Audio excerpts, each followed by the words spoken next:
भक्तों राधे राधे, जय श्री कृष्णा। भक्तों आप सभी लोग जानते हैं कि 26 दिसंबर 2025 यानी शुक्रवार को पड़ रही है पौष महीने की षष्ठी तिथि, और यह साल की आखिरी षष्ठी तिथि है जो बहुत ही खास है। और भक्तों यह वह तिथि है जो पौष मास में पड़ने वाली सबसे बड़ी तिथि है, क्योंकि ये शुक्रवार के दिन पड़ रही है और इसका बहुत ही बड़ा और विशेष महत्व होता है। पूज्य पंडितों और गुरुओं ने कहा है कि अगर कभी भी मौका लग जाए और पौष महीने की षष्ठी तिथि शुक्रवार को पड़ जाए तो आप लोगों को 2 लौंग का उपाय तो अवश्य ही करना चाहिए। इन दोनों का संयोग बहुत ही कम आता है। इसी के साथ में पंडितों और गुरुओं ने अपनी शिव पुराण कथा में बताया है कि इस दिन आपको 2 लौंग का उपाय तो आपको अवश्य ही करना चाहिए, क्योंकि ऐसा दिन पूरे साल में सिर्फ एक ही बार आता है। और भक्तों आप सभी लोग जानते हो कि शुक्रवार षष्ठी का अगर सबसे बड़ा कोई उपाय है तो वो 2 लौंग वाला उपाय है। तो भक्तों इस शुक्रवार के दिन आप लोगों को इस 2 लौंग वाले उपाय को जरूर करना है। बहुत सारे लोग होंगे जिन लोगों ने इस उपाय को ना किया हो, मतलब पूरा साल निकल गया, उन्होंने किसी भी दिन इस लौंग वाले उपाय को ना किया हो। पर भक्तों आपके पास एक आखिरी मौका बचा हुआ है जो कि 26 दिसंबर के दिन है। तो इस दिन आप लोगों को इस वाले उपाय को जरूर कर लेना है। भले ही आपने पूरे महीने भर इस उपाय को ना किया हो, पर अगर आपने इस पौष महीने की षष्ठी तिथि के दिन अगर इस वाले उपाय को कर लिया तो आपको इस उपाय को करने का वह फल मिलेगा जिसकी आपने कभी कल्पना भी नहीं करी होगी।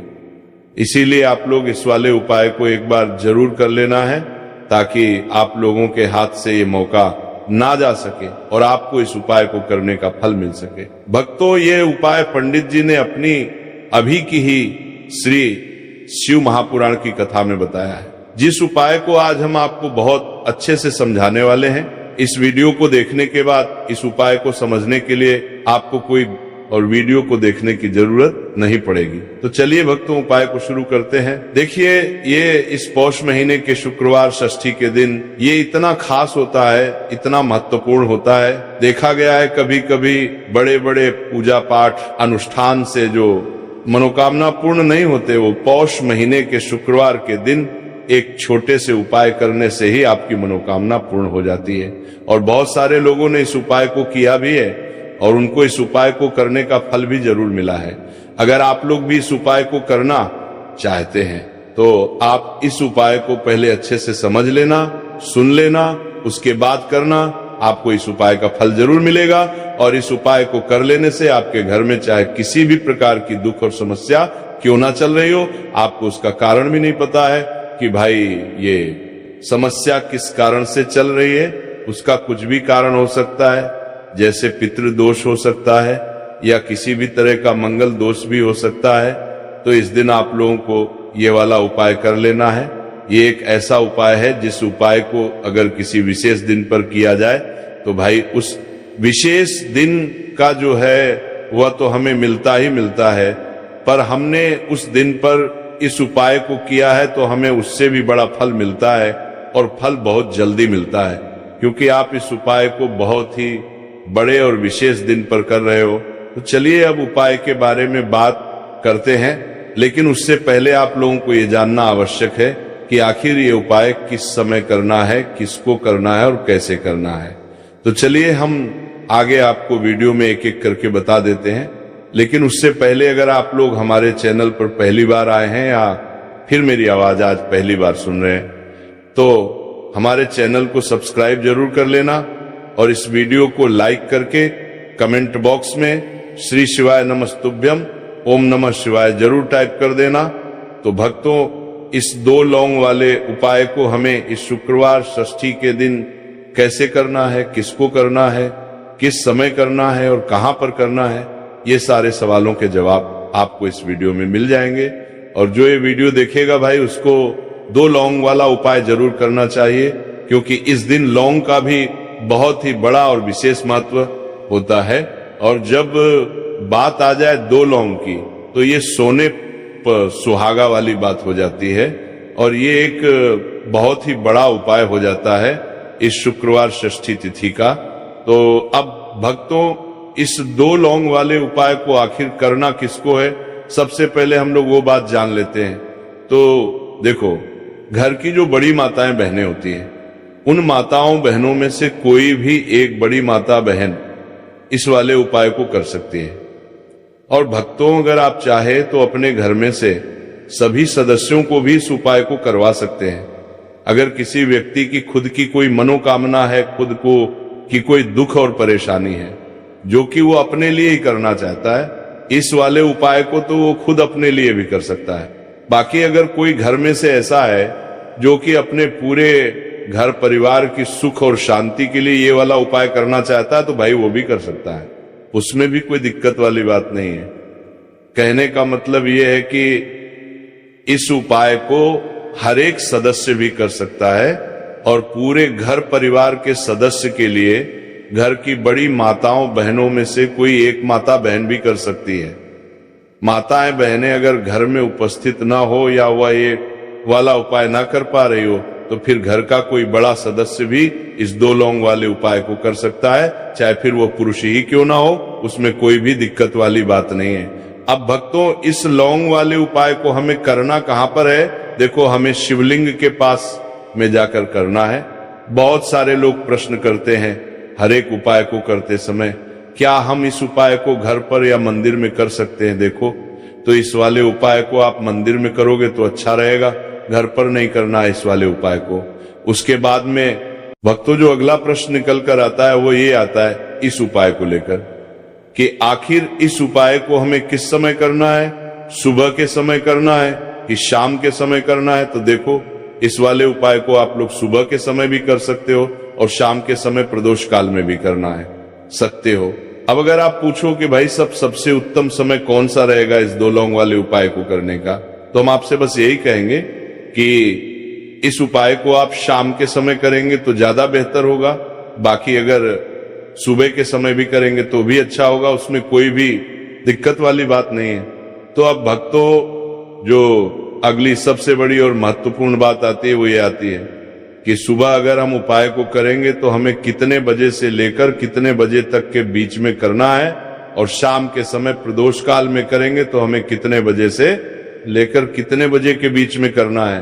तो देखो, सुबह जितनी जल्दी हो सके आप उपाय को करने की कोशिश करना। बाकी अगर किसी कारणवश लेट भी हो जाओ, थोड़ी देर भी हो जाए, तो 10 या 11 बजे तक भी आप उपाय कर लेना, पर 12 बजे से ज्यादा देरी ना हो, ठीक है, इस बात का ध्यान रखना। उसके बाद में भक्तों अगर शाम के समय प्रदोष काल की बात करें, प्रदोष काल का जो समय है होता है वह शाम के 6 बजे से शुरू हो जाता है। मतलब शाम के 6 बजे से लेकर 7 बजे के बीच का जो समय होता है यह समय प्रदोष काल का समय होता है। पर अभी जो मौसम चल रहा है, इस मौसम में जो है शाम बहुत देरी से होती है, तो आप इस उपाय को 7 या 8 बजे के बीच में भी कर सकते हो। मतलब शाम के 6 बजे से रात 8 बजे के बीच में आप कभी भी इस वाले उपाय को कर सकते हो, उसमें कोई भी दिक्कत वाली बात नहीं है। परंतु शुक्रवार के दिन कोशिश करना कि समय के अंतर्गत ही कर लो, किसी कारणवश ना कर पाओ तो थोड़ा देरी से भी कर सकते हो, आपको उपाय का फल जरूर मिलेगा। देखिए, इस वीडियो में जितने भी उपाय हम आपको बताएंगे सभी उपाय सरल है। देखो, गुरुजी ने कहा है कि शुक्रवार के दिन आपको चौमुख दीपक वाला उपाय तो अवश्य ही करना चाहिए। वीडियो के अंतिम में आपको उपाय बताया है जो आपको करना है। देखो, आगे बढ़ने से पहले वीडियो को एक लाइक जरूर करें। देखो, सबसे पहला उपाय, यदि आपके जीवन में कर्जा बहुत अधिक है, आपके जीवन में संकट बहुत अधिक रहते हैं, आपके ऊपर बहुत अधिक विपदा आ रही है, बार बार आपको अपने व्यापार में और अपने धन में हानि देखने को मिल रही है, यानी कि आपको प्रत्येक कार्य में हानि हो रही है, तो आपको ये उपाय करना चाहिए। देखिए, इस उपाय के लिए आपको मात्र एक लौंग का जोड़ा लेना है, यानी कि 2 फूल वाली लौंग लेनी है। साथ में आपको मात्र थोड़ा सा शहद ले लेना होगा और इसी के साथ में आपको तांबे के पात्र के अंदर शुद्ध जल लेना होगा। अब देखिए, इन सभी सामग्रियों को लेकर के आपको भगवान शिव के मंदिर में पहुंच जाना है। देखिए, ये उपाय आप सुबह से लेकर शाम तक कर सकते हैं। तो वो सबसे पहले तो आपके पास जो 2 फूल वाली लौंग है उन्हें आपको शहद के अंदर अच्छे से डूबना है, यानी कि दोनों लौंग पर आपको अच्छे से शहद का लेपन कर देना है। अब आपको जो आपके पास एक लोटा जल है, सबसे पहले तो उसे शिवलिंग पर धीरे धीरे समर्पित करना है और श्री शिवाय नमस्तुभयम इस मंत्र का जाप करते हुए समर्पित कर देना है। अब आपके पास जो 2 फूल वाली लौंग है शहद से, उसे आपको शिवलिंग पर अर्पित करना है और आपको प्रार्थना करनी है कि जीवन में जो रोग की स्थिति है वह समाप्त हो, जीवन के जो संकट और समस्याएं हैं वह सभी समाप्त हो, जीवन से जो कर्ज की समस्या है वो समाप्त हो। इस प्रकार से प्रार्थना करते हुए ये जो 2 फूल वाली लौंग ही शहद संयुक्त, इससे आपको शिवलिंग पर अर्पित कर देनी है। आपकी जो भी समस्या होगी इस शुक्रवार के दिन अवश्य ही समाप्त हो जाएगी। तो इस प्रकार से आपको पहला उपाय करना है। अब हम बात कर लेते हैं दूसरे उपाय के बारे में। देखो ये उपाय आपके लिए सर्वश्रेष्ठ होने वाला है।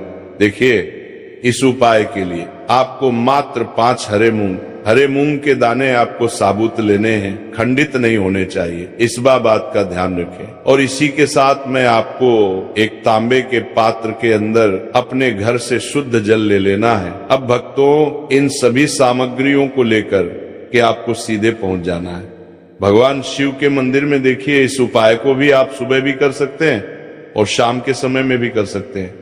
देखिए, भगवान शिव के मंदिर में पहुंचने के बाद आपके पास जो 5 हरे मूंग है, उनमें से पहला जो हरा मूंग है आपको शिवलिंग के सामने जो नंदी महाराज होते हैं और उनका जो पैर उठा हुआ होता है, वहां पर आपको पहला हरा मूंग समर्पित कर देना है और आपको ओम नमः शिवाय इस मंत्र का जाप कर लेना है। फिर आपको दूसरा हरा मूंग लेना है और शिवलिंग पर जो श्री गणेश जी वाला स्थान होता है वहां पर आपको ये दूसरा हरा मूंग समर्पित कर देना है, यानी कि शिवलिंग के सीधे तरफ आपको ये दूसरा हरा मूंग समर्पित करना है। और फिर आपको ओम नमः शिवाय या फिर ओम लक्ष्मी नारायण नम इस मंत्र का जाप कर लेना है। तीसरा हरा मूंग का दान आपको भगवान शिव की सबसे प्रिय पुत्री माता अशोक सुंदरी वाले स्थान पर समर्पित करना होगा। शिवलिंग की जो जलाधारी होती है, जहां से जल बह करके आता है, उसी जलाधारी के बीच में जो कहीं न कहीं उठी हुई लाइन होती है सांप की आकृति के रूप में, वहीं पर आपको तीसरा हरा मूंग समर्पित करना है और फिर आपको ओम नमः शिवाय इस मंत्र का जाप कर लेना है। अब भक्तों, चौथा जो हरा मूंग है उसे आपको भगवान कार्तिकेय जी का जो स्थान होता है शिवलिंग पर, वहां पर आपको ये चौथा हरा मूंग का दाना समर्पित कर देना है और आपको ओम नमः शिवाय इस मंत्र का जाप कर लेना है।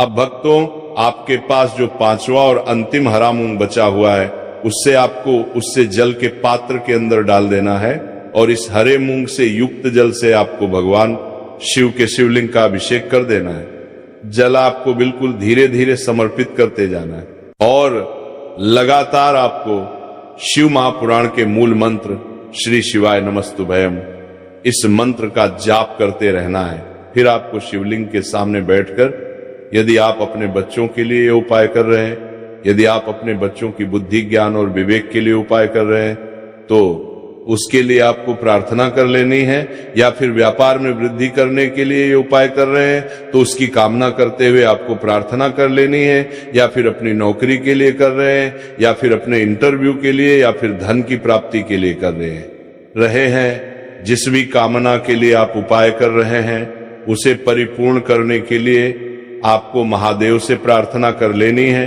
और फिर आपको वापस अपने घर आ जाना है। पूज्य गुरु जी ने कहा है कि जो भी व्यक्ति इस उपाय को कर लेता है तो यकीन मानिए आपके जीवन की जो सारे संकट, कष्ट और बाधाएं ही वह सभी समाप्त होंगे। अब हम बात करते हैं अगले उपाय की। इस उपाय के लिए आपको एक दीपक लेना है।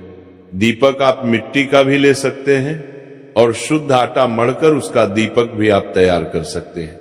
दीपक के अंदर गोल बाती का प्रयोग करना है और दीपक के अंदर आपको शुद्ध घी का प्रयोग करना है। इसी के साथ में आपको मात्र एक फूल वाली लौंग लेनी होगी। अब एक दीपक और एक फूल वाली लौंग लेकर के सीधा आपको पहुंचना होगा बरगद के वृक्ष के वहां पर। देखिए, सबसे पहले तो आपके पास जो एक फूल वाली लौंग है उससे आपको बरगद के वृक्ष की जड़ में समर्पित करना है। देखिए, अगर आपके जीवन में कोई भी बड़ा संकट आने वाला है, कोई भी बड़ा कष्ट आने वाला है, तो वह इस उपाय के माध्यम से दूर होने वाला है। महादेव की विशेष कृपा रहेगी कि जो भी संकट आपके जीवन में आने वाला होगा वो भी दूर हो जाएगा। तो आपको एक लौंग समर्पित करनी है बरगद के वृक्ष की जड़ में, और वहीं पर आपको जो है गोलबाती व दीपक जो आप लेकर के गए हैं उससे भी वहां पर प्रज्वलित कर देना है। देखिए, जब भी आपको जीवन में इस साल लगने लगे कि आपके जीवन में कुछ भी अच्छा नहीं चल रहा है, तब भी आपको कोई उपाय करना है। तो इस प्रकार से आपको ये उपाय करना है। अब हम जान लेते हैं चौथे विशेष उपाय के बारे में। देखें, यदि आपके विवाह में, शादी में कोई भी समस्या आ रही है, यदि आपका जो कर्ज है वो दिन पर दिन बढ़ते ही जा रहा है, तो आपको ये चमत्कारी उपाय करना चाहिए। कोई भी समस्या अगर जीवन में है तो उसे दूर करने के लिए आपको ये उपाय करना चाहिए। मंगल दोष से जुड़ी हुई समस्या भी है तब भी आपको ये उपाय करना चाहिए। देखिए, इस उपाय के लिए आपको एक तांबे के पात्र के अंदर अपने घर से शुद्ध जल लेना है, और इसी के साथ में आपको एक छुटकी लाल चंदन लेना होगा। अब आपको क्या करना है कि जो लाल चंदन आपने लिया है उसे आपको उससे जल के पात्र के अंदर डाल देना है, और ये जल जो है आपको लाल चंदन से युक्त तैयार कर लेना है। और ये लाल चंदन से युक्त जल आपको भगवान शिव के मंदिर में लेकर के पहुंचना है। लेकिन ये उपाय भी आप सुबह से लेकर के शाम तक कर सकते हैं। अब भक्तों, ये जो लाल चंदन से युक्त जल है, इससे आपको भगवान शिव के शिवलिंग पर धीरे धीरे अर्पित कर देना है, और आपको लगातार श्री शिवाय नमस्तुभयम इस मंत्र